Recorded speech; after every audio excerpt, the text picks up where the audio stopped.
Hello সবাইকে, welcome আমার নতুন আরো একটি ভিডিওতে। আমরা অনেক সময় কোনো কিছু শিখি কিন্তু শেখার পরে ওই জিনিসটা মনে রাখতে পারি না। আমরা যখন কোনো কিছু শিখি, শেখার পরে যদি ওই জিনিসটা আমরা মনেই রাখতে না পারি তাহলে ওই শেখার কোনো কিন্তু ভ্যালু নেই। এবং আজকে ভিডিওতে আমি বেশ কিছু অপশন শেয়ার করব আপনার সাথে, যাতে আপনি যা কিছু শিখবেন বা পড়বেন যাতে ওইটা আপনার মনে থাকে অনেক দিন পর্যন্ত। এই মনে রাখার জন্য কি প্রসেস আছে সেই প্রসেসটা আপনাদের সাথে আলোচনা করি। ১ম হচ্ছে, আমরা যা কিছু পড়ি দেখে একটা পেজ আমরা পড়লাম। আমি চাই এক পেজে আমি যা কিছু পড়ছি ওইটা আমার মনে থাকুক। এজন্য আমি যেটা করব সেটা হচ্ছে, পড়া শেষ করে আমি মনে বইয়ের দিকে না তাকায়া আমি মনে যা পড়ছি ওই জিনিসগুলাকেই আমি পড়ার চেষ্টা করব। কখনোই হুবহু পড়ার চেষ্টা করব না। আমি জাস্ট মনে ওই জিনিসটাকে, মানি পুরা যেই পৃষ্ঠাটা আছে এই পৃষ্ঠার মূল সারমর্মটা কি ওই জিনিসটা আমি নিজে একটু বোঝার চেষ্টা করব বা মনে একটু পড়ার চেষ্টা করব। এটা আমার সবচাইতে বেশি কাজে লাগতো। আমি তো হচ্ছে আর্টসের স্টুডেন্ট। সেক্ষেত্রে আমাকে হচ্ছে অনেক মানুষের জীবনী নিয়ে পড়তে হইতো। ফর এক্সাম্পল স্বরূপ ধরুন চেঙ্গিস খান। আমি রিসেন্টলি হচ্ছে ডিগ্রি 3rd ইয়ারের পরীক্ষা দিতেছিলাম। সেখানে চেঙ্গিস খান নিয়ে একটা প্রশ্ন ছিল। ওই প্রশ্নটা আমি পড়তেছিলাম। তো প্রশ্নটা আমি শুরু থেকে শেষ পর্যন্ত পড়ার পরে, এরপরে আমি বইসা চেঙ্গিস খান কি ছিল, ছোটবেলায় সে কি কাজ করত, ছোটবেলায় তার বাবা ছিল ছোট্ট একটা আ জায়গার রাজা ছিল। তারপরে চেঙ্গিস খানের বাবা মারা যায়, মানে হত্যা করা হয়। দেন হচ্ছে চেঙ্গিস খান খুবই অল্প বয়সে সে হচ্ছে যেই তার বাবা রাজা ছিল, উত্তরাধিকার সূত্রে চেঙ্গিস খানের মানে চেঙ্গিস খানই রাজা হওয়ার কথা। এত অল্প বয়সে সে রাজা হইছে, তাকে কেউ মানতেছে না। তারপর হচ্ছে তার কথা কেউ শুনতেছে না। এই পর্যায় থেকে সে কিভাবে পুরো একটা মঙ্গল সাম্রাজ্য বিস্তার করছে।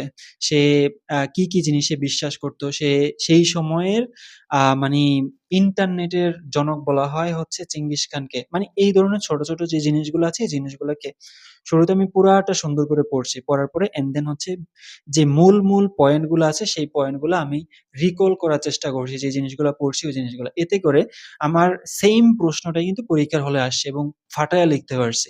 তো আমার মনে হয় যে এই জিনিসটা যদি আপনি ফলো করেন সেক্ষেত্রে আপনিও অনেক কিছু মনে রাখতে পারবেন, বা এই পদ্ধতিটা অবলম্বন করে কিন্তু মনে রাখা সম্ভব। এবং নাম্বার 2 হচ্ছে আস্তে পড়া এবং সময় নিয়ে পড়া। এই জিনিসটা হচ্ছে কি, যখন কোনো কিছু আপনি মনে রাখার জন্য পড়বেন, সেই জিনিসটা যদি আস্তে এবং সময় নিয়ে পড়েন, সেই জিনিসটা অনেক বেশি মনে থাকে। ধরুন আপনি এমন কোনো একটা জায়গায় যাইতেছেন, যেই জায়গায় আপনি এর আগে কখনো যান নাই। কিন্তু আপনি খুব দ্রুত চলে গেলেন, আপনার আশেপাশে কি ছিল না ছিল আপনি খেয়াল করেন নাই। কিন্তু আপনি আস্তে ওই জায়গাটায় গেছেন।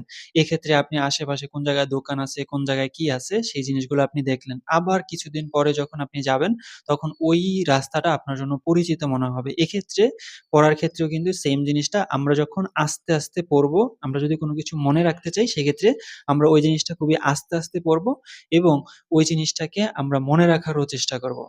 এবং নাম্বার ৩ হচ্ছে, যা আপনি মনে রাখতে চান তা লিখে ফেলা। শোনা এবং পড়ার পাশাপাশি যদি আপনি ওই জিনিসটাকে লিখে ফেলতে পারেন তাহলে ওই জিনিসটা আপনার অনেক বেশি মনে থাকে।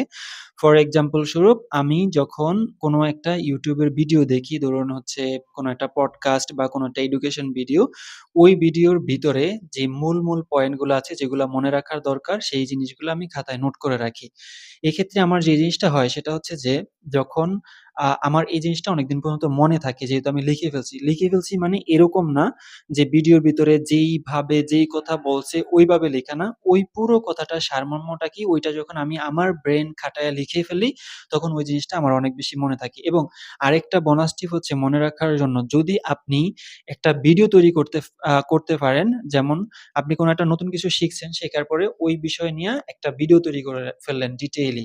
সেক্ষেত্রে ওই জিনিসটা আপনার কখনো ভুলবেনই না। সেই জিনিসটা আপনার অনেক বেশি মনে থাকবে এবং এই জিনিসটা আমিও ফলো করি। নতুন যা শিখতেছি ওই বিষয় নিয়ে প্রতিনিয়ত ক্যামেরার সামনে কথা বলতেছি, ভিডিও তৈরি করতেছি, যাতে ওই জিনিসগুলা আমি যা শিখছি ওইগুলা আমার অনেকদিন পর্যন্ত মনে থাকে। এবং নাম্বার ৪ হচ্ছে ভিজুয়ালাইজেশন। সেটা হচ্ছে আপনি যা মনে রাখতে চান ওইটাকে আপনি ভিজুয়ালি দেখবেন। আমাদের ব্রেইন কিন্তু গল্প মনে রাখতে অনেক বেশি পছন্দ করে কম্পেয়ার টু হচ্ছে আপনার হচ্ছে ফ্যাক্ট।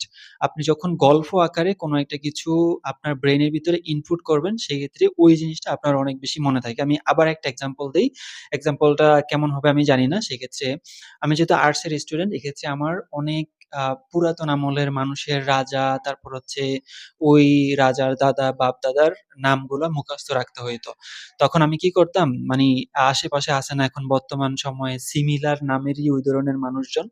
তখন আমি আমার পরিচিত যে মানুষটা আছে, ওই মানুষটার সাথে আমি যোগ দিয়া দেই যে, আ পরীক্ষায় যদি এই প্রশ্নটা আসে, তাহলে হচ্ছে এই ব্যক্তিটা এই নাম অনুসারেই ওই জায়গায় হবে। তো একটা গল্প আকারে যখন আমি ওই জিনিসটা মনে রাখার চেষ্টা করি, সেটা হচ্ছে অনেকদিন পর্যন্ত মনে থাকে।